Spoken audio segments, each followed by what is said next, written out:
আমাদের জানা ছিল বাংলাদেশে বিপর্যয় ঘটবে না, আলহামদুলিল্লাহ ঘটে নাই। এখন সারা দুনিয়া গবেষণা করে যে ওরা কোন ভ্যাকসিন দিয়া করোনাতে প্রতিরোধ করলো, কোনটা দিয়া করছে ওটা একজন ফার্মেসি এলাকায় জিজ্ঞাসা করলে পাবেন। ঠান্ডা নিয়ে গেলেই 2টা ট্যাবলেট ধরায় দিত, ওটা মানুষে খায় না কিসে খায় ওটা আমি বলবো না, আমি ওই ট্যাবলেট খাইই ভালো হয়েছে।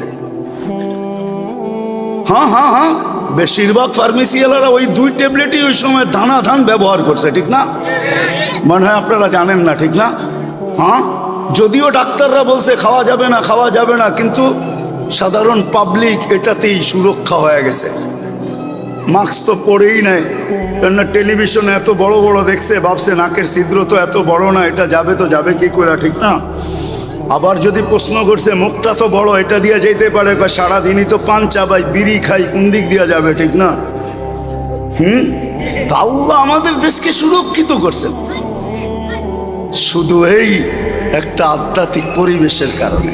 আসেন ভাবি, কমসে কম 32 মিনিট আল্লাহকে দিয়া দিই। 5 ওয়াক্ত নামাজ পড়তে 32 মিনিট লাগে, বেশি লাগে না। এই জন্যই আব্দুল কাদের জিলানী রহমতুল্লাহ আলাইহি লিখতে বাধ্য হয়েছেন, শুকরও সকালবেলা উঠা বলে আল্লাহকে, মালিক সৃষ্টির ভিতরে আমি নিকৃষ্ট বটে, কিন্তু আমি কিন্তু এখন এই চোখ খুলবো, কিন্তু আমি কোনো বেনমাজির উপরে আমার প্রথম দৃষ্টিটা পড়তে দিতে চাই না, কেননা তোমার মতো সত্তা ডাকলে 5 বার আর সে সাড়া দিল না, আর ব্যবহার করলো সব তোমার।